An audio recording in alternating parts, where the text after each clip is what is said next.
ஸ்ரீ குருப்யோ நமக. குரு பிரம்மா குரு விஷ்ணு குருதேவோ மகேஸ்வர குரு சாட்சாத் பரம்பிரம்ம தஸ்மை ஸ்ரீ குரவே நமக. ஸ்ருதி ஸ்மிருதி புராணானாம் ஆலயம் கருணாலயம் நமாமி பகவத்பாத சங்கரம் லோகசங்கரம். எல்லோருக்கும் அன்பான நமஸ்காரம். பாகவதம் ஏற்கனவே பார்த்துருக்கோம். பகவானுடைய பெருமையை சொல்வது. இன்னொரு பக்கத்தில் பகவானுடைய பெருமையை எல்லோருக்கும் காட்டிய பாகவதர்களின் பெருமையை சொல்வது. 2 அவதாரங்களை பார்க்கக்கூடிய ஒரு பெரிய வாய்ப்பு நமக்கு 2 நாள் கிடைச்சது.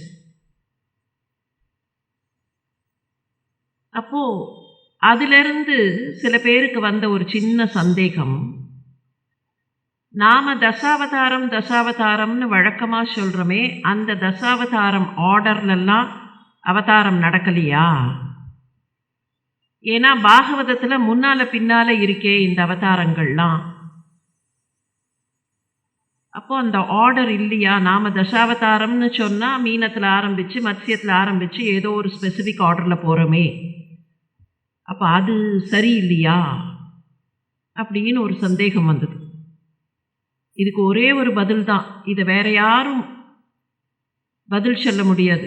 சொல்லக்கூடியவர் ஒரே ஒருத்தர் தான். அவர் வேற ஒருத்தருக்கு சொன்ன பதிலை கொஞ்சம் நினைவுபடுத்தினோன்னா இந்த சந்தேகங்களுக்கும் கேள்விக்கும் பதில் கிடைச்சிடும். மரப்பிரபுவா அமரப்பிரபுவான்னு கேட்டபோது 2ம் நான் தானேன்னு சொன்னாரா இல்லையா? அதே மாதிரி தான் நாம் நினைக்கிற ஆர்டர்லையும் அது நடந்திருக்கும், ஆர்டர் மாறி வேற ஆர்டர்லையும் நடந்திருக்கும். எத்தனை தடவை இந்த அவதாரம் எல்லாம் நடந்ததுன்னு கேட்டால் எத்தனை தடவைன்னு கணக்கு போடுறதுக்கு நமக்கு சக்தி கிடையாதுங்கிறத நாம் புரிஞ்சுக்கணும். ராமாயணத்திலேயே ஒரு கதை உண்டு. அந்த கதையை பற்றி முதல் நாள் கொஞ்சம் நினச்சி பார்த்தோம். அது கொஞ்சம் பூரணமாக இப்போது நினைவுபடுத்திப்போம். ராமரும் ஆஞ்சநேயரும் பேசி கொண்டிருந்தார்கள். ராமர் ஏதோ சொல்லின்னு இருந்தார். சிம்மாசனத்தில் உட்காந்து ராமர் சொல்லின்னு இருந்தார். அவரோட காலடியில் உட்காந்து ஆஞ்சநேயர் ராமர் சொல்கிறதெல்லாம் சந்தோஷமாக கேட்டுட்டு இருந்தார். கையில் வச்சுட்டு ஏதோ இப்படி இப்படி இப்படி கையை வச்சு விளையாடிண்டே ராமர் பேசின்னு இருந்தார். நாம் சாதாரணமாக அப்படித்தானே கையை இப்படி இப்படி பண்ணிகிட்டே உருவிண்டே பேசுகிற மாதிரி ராமரும் பேசினார். ராமர் கையில் இருந்த முத்திரை மோதிரம் அவரோட கணையாழி கழண்டு கீழே விழுந்துருச்சு. மோதிரமெல்லாம் ஸ்கொயராலாம் இருக்காது, இப்படி உருட்டையாக வட்டமாக தானே இருக்கும். அது உருண்டுருத்து எங்கேயோ. கையிலேருந்து கீழே விழுந்தோடனே ராமர் அங்கேருந்து ஆஞ்சநேயர்கிட்ட சொன்னார், மோதிரம் விழுந்துருத்து எடை அப்படின்னார். ஆஞ்சநேயர் என்ன இருந்தாலும் தாசானு தாசன் இல்லையா, அந்த மோதிரத்தை அது உருண்டுண்டே இருக்குது, கிடுகிடுன்னு போனார். ஆனால் அந்த மோதிரம் அவரை விட சாமர்த்தியசாலி. அது என்ன பண்ணிடுது, தரையில் இருந்த ஏதோ ஒரு சின்ன கிராக், அந்த கிராக் வழியாக உள்ளே போயிடுது. இதில் லாஜிக் வச்சுலாம் கேள்வி கேட்கக்கூடாது. ராமருடைய அரண்மனையில் தரையில் கிராக் இருந்திருக்க முடியுமா அப்படின்னு எல்லாம் கேட்கக்கூடாது. அந்த கிராக்ல அந்த மோதிரம் கீழே படுத்து பார்த்த ஆஞ்சநேயர் எப்படியாவது மோதிரத்தை எடுக்கணும். அவர் உடனே அவரால் முடியும், காமரூபி தானே, அந்த கிராக்குக்குள்ளே போகிற அளவுக்கு தன்னை சூக்ஷ்மமாக அணுவுக்குள் அணுவாக மாற்றிக்கொண்டு விடுவிடு விடு விடு விடு விடுன்னு அந்த மோதிரத்தை விரட்டிகிட்டே போகிறார். அந்த மோதிரம் விழுந்துட்டே போகிறது. எப்படியாவது மோதிரத்தை பிடிச்சிடணும்னு நினச்சின்னு ஆஞ்சநேயர் போக போக போக கடைசியில் போய் எங்கேயோ பொத்துன்னு விழுந்தார். பார்த்தா ஒரு பெரிய ஹால் மாதிரி இருந்தது. அந்த இடத்துல போய் தொப்புன்னு விழுந்தார். விழுந்தபோது அவருக்கே ஒன்றும் புரியலை. ஏன்னா அவரோட சைஸ் ரொம்ப சின்னதாக மாறி போயிருந்தது. 2 பெரிய உருவங்கள் என்னான்னு பார்த்தா 2 பெண்கள் நாககன்னிகைகள் 2 பேர் நின்னார்கள். அவர்களுக்கு இந்த சின்ன குரங்க பார்த்தோன்னே சிரிப்பு. இது என்னது இது? இது ஏதோ ஒரு ஜந்து வந்திருக்கே. அதை அப்படி தூக்கினார்கள். தூக்கி என்ன எதுக்கு வந்த இங்க அப்படின்னு உடனே மோதிரம், ராமரோட மோதிரம். அவருக்கு ஒன்றும் புரியல, வார்த்தையே வரல. ராமரோட மோதிரம், ராமரோட மோதிரம்னார்கள். அவர்கள் 2 பேரும் இது ஏதோ ராமர் மோதிரம் என்னென்னமோ சொல்கிறதேன்னு சிரிச்சுட்டே கொண்டு போய் தங்களுடைய ராஜா முன்னால் இந்த வானரத்தை விட்டார்கள். அந்த ராஜா அவர்களை விட ஆஜானுபாகுவாக பெருசாக உட்காந்துட்டு இருந்தார். நாகலோகத்தினுடைய நாகராஜா. இந்த குரங்க பார்த்தோன்னா அவர் சிரிக்க ஆரம்பித்தார். என்னது, எதுக்கு வந்த இங்கே அப்படின்னார். நான் ராமரோட மோதிரத்தை எடுத்துன்னு போகிறதுக்காக வந்தேன். ராமர் பெயரை சொன்னால் இவரை பயமுறுத்திடலாம் நினச்சிட்டு ராமரோட மோதிரத்தை எடுக்கிறதுக்காக வந்தேன். ஓ, ராமர் மோதிரத்தை எடுக்க வந்துட்டியா, நீயும் வந்திருக்கியா அப்படின்னு சொல்லிட்டு அந்த வானரத்தை தூக்கி அப்படி ஒரு தட்டில் விட்டார் நாகராஜா. அந்த தட்டு ஒரு பெரிய தாம்பாளம். அதில் ஒரு 1000கணக்கான மோதிரங்கள் இருந்தது. எந்த மோதிரம் வேணுமோ பார்த்து எடுத்துக்கோ. நீ ராமரோட மோதிரத்தை கேட்டியா இல்லையா? எந்த மோதிரம் வேணுமோ பார்த்து எடுத்துக்கோ. பார்த்தா எல்லா மோதிரமும் ஒரே மாதிரி இருக்குது. ஒன்றும் புரியல அந்த குரங்குக்கு. இது என்ன எல்லாமே ராமர் மோதிரம் மாதிரி இருக்குது, நான் எந்த மோதிரத்தை எடுத்துக்கிறதுன்னு தெரியலையே. என்னோட ராமரோட மோதிரம் இது எல்லாமே அதே மாதிரி இருக்குது பார்க்குறதுக்கு. இந்த நாகராஜா சிரிச்சுட்டே சொன்னார், அப்பா எல்லாம் ராமரோட மோதிரம்தான். ஒவ்வொரு முறை ராமர் அவதாரம் எடுத்து அந்த அவதாரத்தை பூர்த்தி பண்ணுற சமயத்தில் இந்த மாதிரி வேணும்னே மோதிரத்தை தவற விடுவார். அந்த மோதிரம் இந்த மாதிரி கீழே வந்து இங்கே பொத்துன்னு விடும். இதே மாதிரி ஒரு வானரம் ஒவ்வொரு தடவையும் ஒரு ஆஞ்சநேயன் தேடின்னு வந்து இந்த மோதிரத்தில் எந்த மோதிரம்னு தேடி, இப்போ நீ இங்கேருந்து திரும்பி போய் பார்க்கும்போது உங்கள் ராமர் அங்கே இருக்க மாட்டார் பூலோகத்தில். அவர் மறுபடியும் தன்னுடைய அம்சத்தை பூர்த்தி செய்து கொண்டு யதாஸ்தானம் போயிருப்பார். இது வழக்கமாக நடக்கிறதுப்பா, ஒவ்வொரு ராமாவதாரத்துக்கும் நடக்கிறது. அப்போ எத்தனை ராமாவதாரம்? சம்பவாமி யுகே யுகே தர்ம சம்ஸ்தாபனார்த்தாய சம்பவாமி யுகே யுகேனாரே. தர்மத்தை நிலைநிறுத்துவதற்காக, நமக்கு தர்மத்தை சொல்லிக் கொடுப்பதற்காக திரும்ப திரும்ப திரும்ப திரும்ப திரும்ப திரும்ப பகவான் அவதாரம் எடுக்கிறார். அவர் எடுக்கிற அந்த அவதாரங்களின் பெருமைகள் நாம் நினைக்கிற அதே சீக்வென்ஷியல் ஆர்டரில் இருக்கணும்னு அவசியம் இல்லை. ஆனால் அந்த சீக்வென்ஷியல் ஆர்டர்லேயும் அது இருந்திருக்கும். அவர் எத்தனை தடவை அவதாரம் எடுக்கிறாருங்கிறத நம்மால் கணக்கு போட முடியாது. தென் மாவட்டங்கள்லாம் ஒரு பழமொழி உண்டு, உடைமைக்கு ஒரு முழுக்கு, உடையவனுக்கு பல முழுக்கு அப்படின்னு ஒரு பழமொழி. உடைமைக்கு ஒரு முழுக்கு என்னாச்சு, புதுசாக கல்யாணமான தம்பதிகள் கல்யாணமாகி ஒரு 6 மாதம் ஆயிருக்கு. கணவர் ஆஃபீஸ்க்கு போயிட்டார், மனைவி வீட்டில் இருந்தால் ஏதோ வேலையெல்லாம் பண்ணி முடிச்சுட்டு, அந்த காலத்து வீடு, கதையே கொஞ்சம் அந்த காலத்து கதை, பகவானோட ரிலேட்டட்னா எல்லாமே கொஞ்சம் பழைய கதையாக தான் இருக்கும். பின்கட்டில் போய் கிணத்துல தண்ணீர் இறைத்தாள்.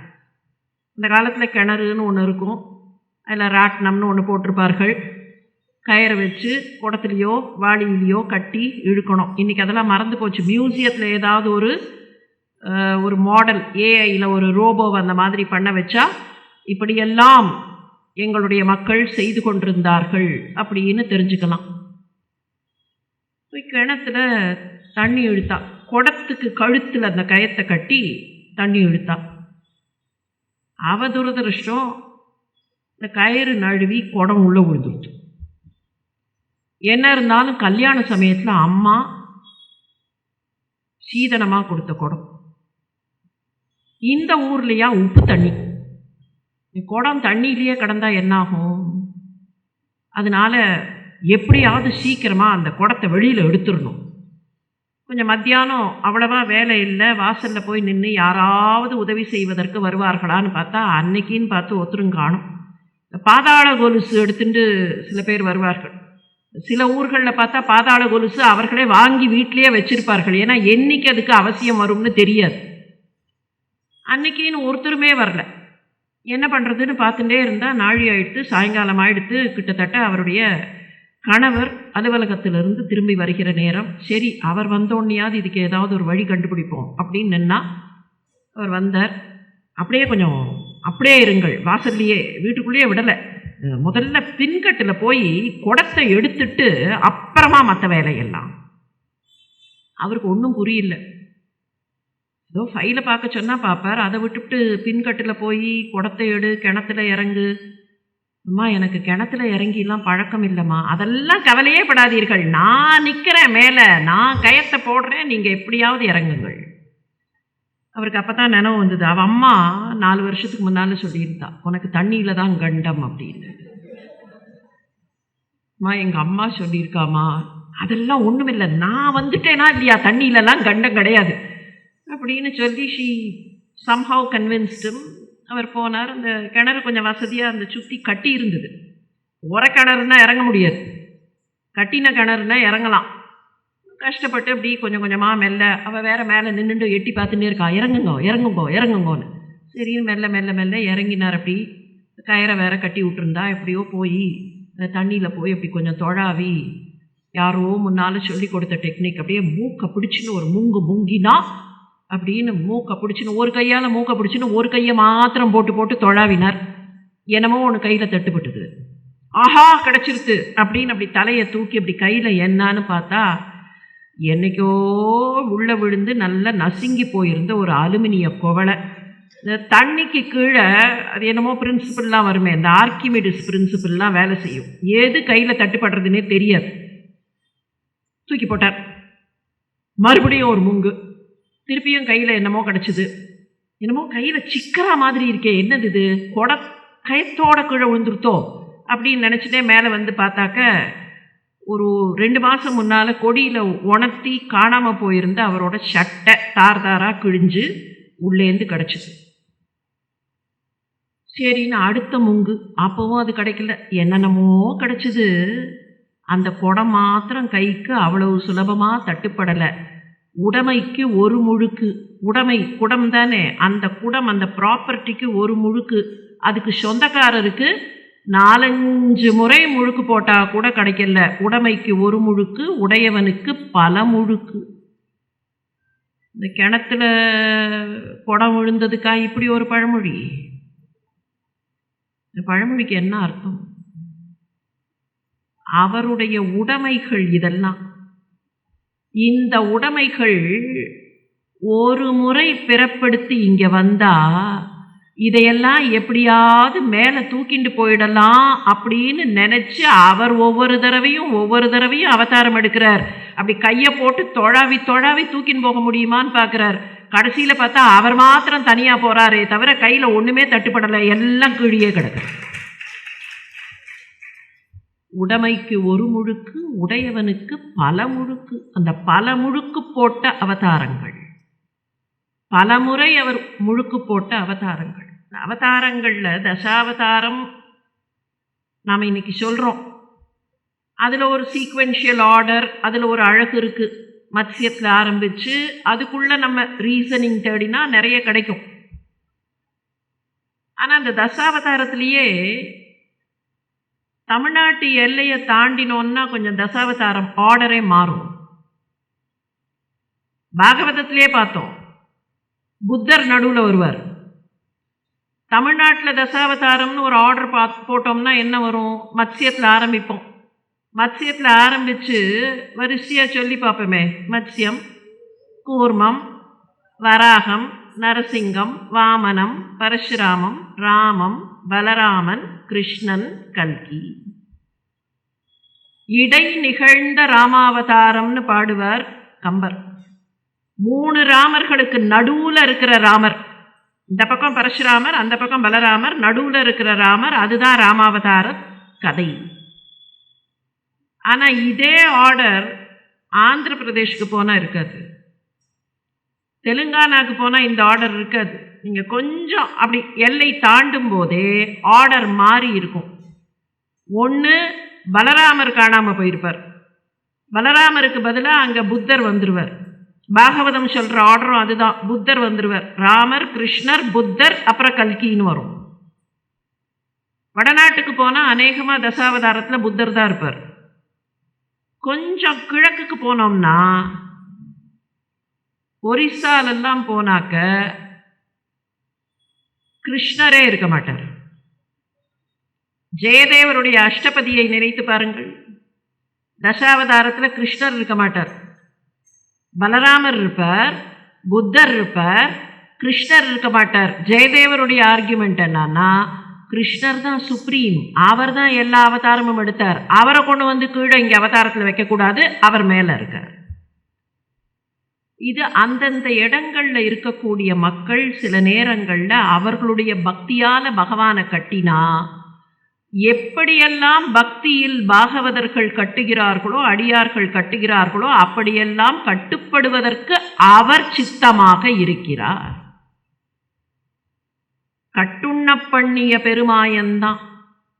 எனக்கு கிருஷ்ணா நீ இப்படித்தான் இருக்கணும் அப்படின்னு ஒரு நல்ல அடியார் சொல்லிட்டா, அந்த அடியார் என்ன ஃபார்ம் கேட்குறாரோ, என்ன வடிவம் கேட்குறாரோ, அந்த வடிவத்தை ஏற்றுக்கொள்வதற்கும் அந்த ஃபார்மில் வந்து நிற்பதற்கும் பரம்பொருளுக்கு எந்த விதமான ஆட்சேபனையும் கிடையாது.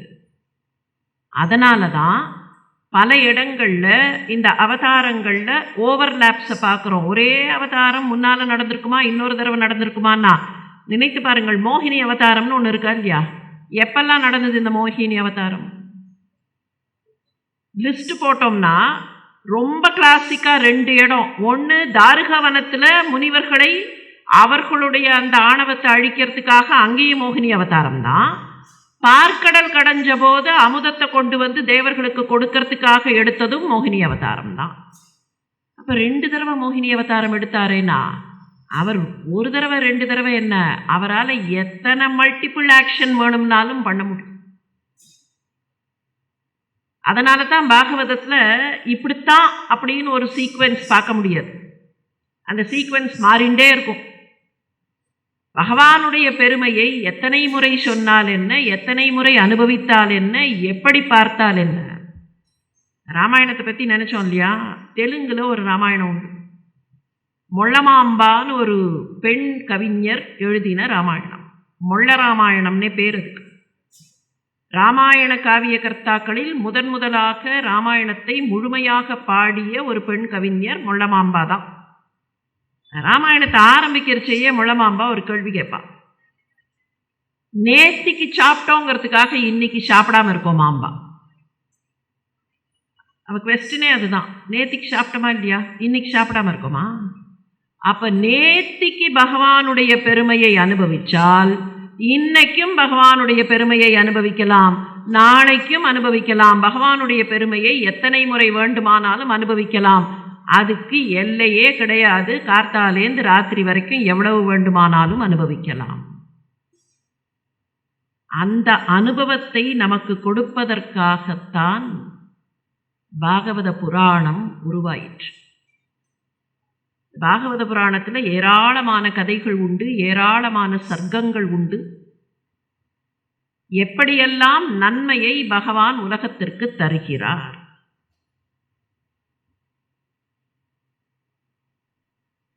சனகாதி முனிவர்கள் இவர்கள் விஷ்ணுவினுடைய அம்சம். ஆனால் பிரம்மா வழியாக விஷ்ணுவினுடைய அம்சம் பூலோகத்திற்கு வந்தவர்கள் சனகாதி முனிவர்கள்னு கணக்கு. அவர்களுடைய காலகட்டத்திற்கே கௌமார சர்க்கம்னு பேர். குமாரர்கள், குமாரத்திலேந்து வந்தது குமாரர்களாக இளைஞர்களாக தோற்றம் தந்த நேரம்.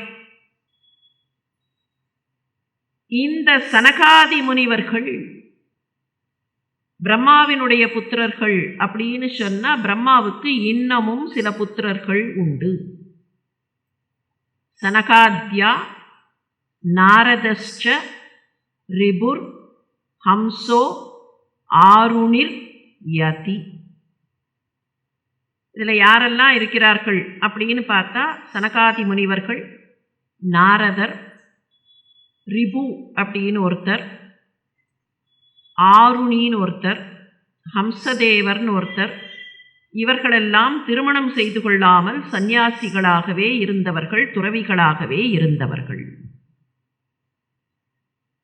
இவர்களோட பிரம்மாவுக்கு இன்னொரு பிள்ளை உண்டு. அந்த பிள்ளைக்கு என்ன பேர்னு கேட்டா அதர்மன்னு பேரு. அதர்மனா? அதர்மத்தை பத்தி பாகவதம் சொல்றதானா? அதையும் சொல்கிறது. அதர்மன்னு பேர். அந்த அதர்மன் மிருஷா என்கிற பெண்ணை திருமணம் செய்து கொண்டான். மிருஷா அதர்மஸ்ய பாரியா ஆசி தம்பம் சமாயாம். இந்த 2 பேருக்கும் திருமணம் ஆயிற்று, மிருஷாவுக்கும் அதர்மனுக்கும். அவர்களுக்கு பிறந்த பிள்ளைகள் யாருன்னு கேட்டா தம்பன்னு ஒருத்தன், மாயைன்னு ஒருத்தன். இந்த டம்பனுக்கும் மாயைக்கும் பின்னால உருவான அவர்களுடைய வம்சாவளி. அதுல ஒரு ராட்சசன், அந்த ராட்சசனுக்கு நிருத்தின்னு பேர். நிருத்திதான் தென்மேற்குக்கு அதிபதியாக இருக்கிற நிருத்திதான் ராட்சசர்களின் தலைவன் அப்படின்னு ஒரு கணக்கு உண்டு. அந்த நிருத்தி தான் இவன். இந்த நிருத்திக்கு மகன்கள் இல்லை. ஆனால் நிருத்தியோடு மற்றவர்கள் அவனுடைய சகோதரர்களாக இருந்தவர்கள் யாருன்னு கேட்டா லோபம், நிக்ருதி. நிக்ருத்தினா பிடிவாதம்னு அர்த்தம். லோபம்னா நமக்கு தெரியும், லோபத்தன்மை, பேராசை. இந்த லோபம் நிக்ருதி வம்சாவளியில இன்னும் சில பேர் வந்தார்கள். யாரெல்லாம்? தாப்யம், குரோதஸ்ச ஹிம்சா சய திருப்தி ஸ்வசா கலி. குரோதம், ஹிம்சை, திருப்தி. திருப்தினா கெட்ட பேச்சு. பேச்சிலேயே மற்றவர்களை அவமானமா பேசுறது, அவதூறா பேசுறது. கலி நமக்கு தெரியும், தீமை. இந்த வழியில, இந்த வம்சாவளியில பீதி, மிருத்யு, யாதனை, நரகம் இவர்களெல்லாம் இந்த வம்சத்தில் வந்தவர்கள்.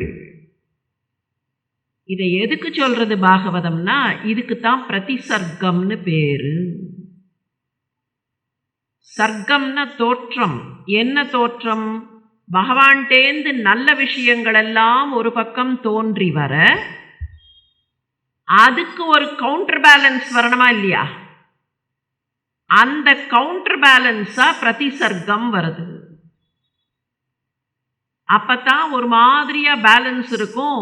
ஜீவன்கள் எப்படி நடந்து கொள்ள வேண்டும் என்பதை தங்களுடைய கர்ம வழியில் அவர்கள் உணர்வார்கள். அதுக்கு ஒரு பேலன்ஸ், கவுண்டர் பேலன்ஸ் வேணும்.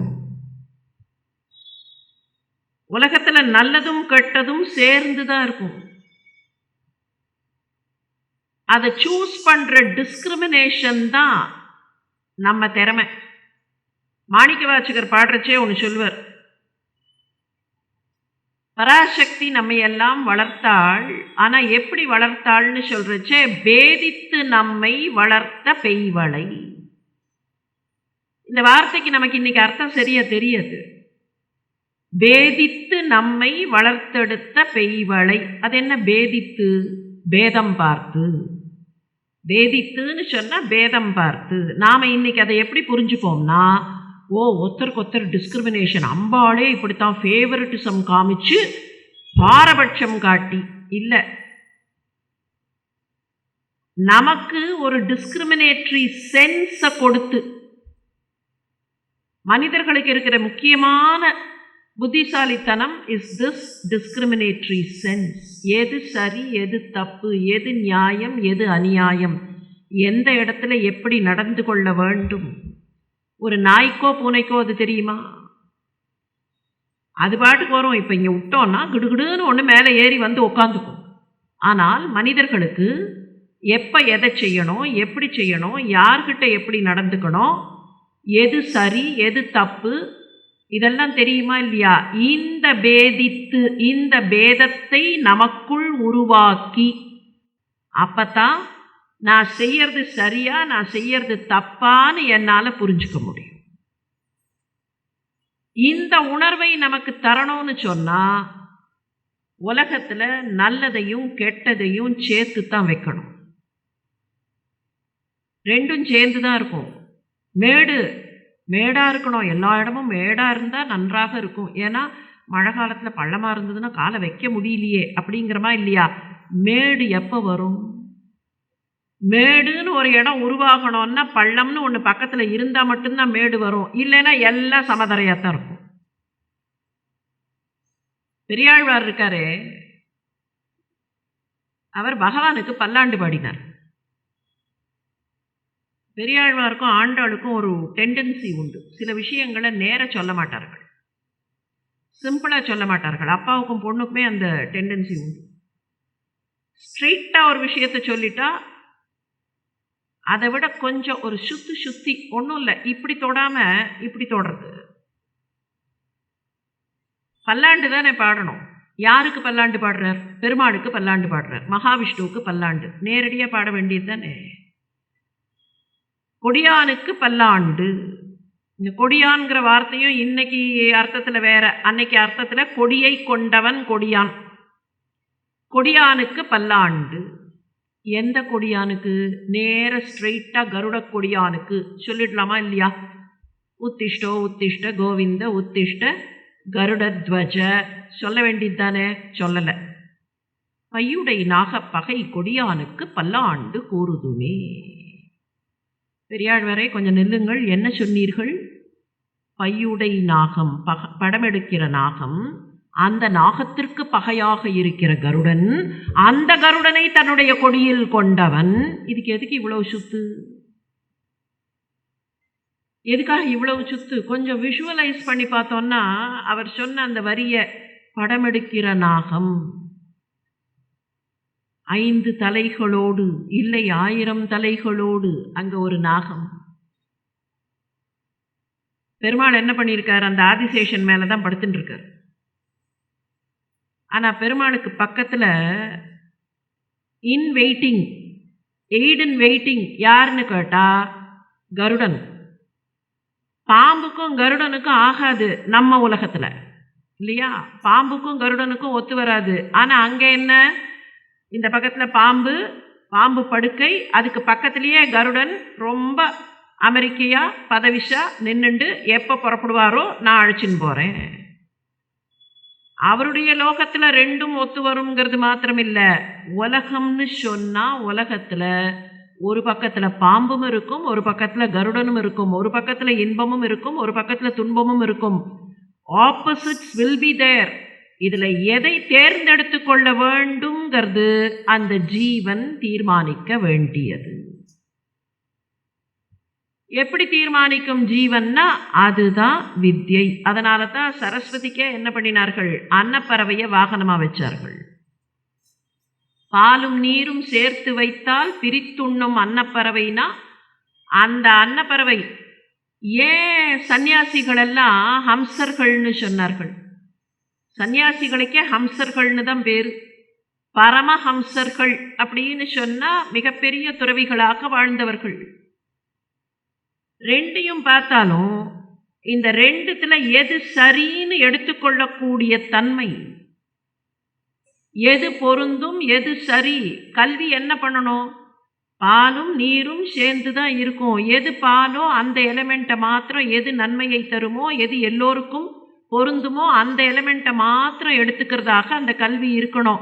வேண்டாததை ஒதுக்கிடணும். அப்ப இந்த மாதிரி எல்லாம் நமக்கு தர்மத்தை கற்றுக் கொடுக்க வேண்டும்னு சொன்னா அதர்மம் என்னங்கிறதையும் காமிச்சு கொடுக்கணும். அதுக்காகத்தான் அதர்மன்னு ஒருத்தன். அந்த அதர்மனுக்கு பிறந்தவர்கள் இவர்களெல்லாம் அந்த வம்சாவளியை சேர்ந்தவர்கள். இவ்வளவையும் டீட்டெயில்டா மைத்ரேயர் விதுரருக்கு சொல்லுவதாக அந்த காட்சி விரியும். மைத்ரேய ரிஷி கிட்ட விதுரர் கேட்பது மாதிரி அதை திருப்பியும் இங்கே சுகர் கோட் பண்ற மாதிரி இருக்கும்.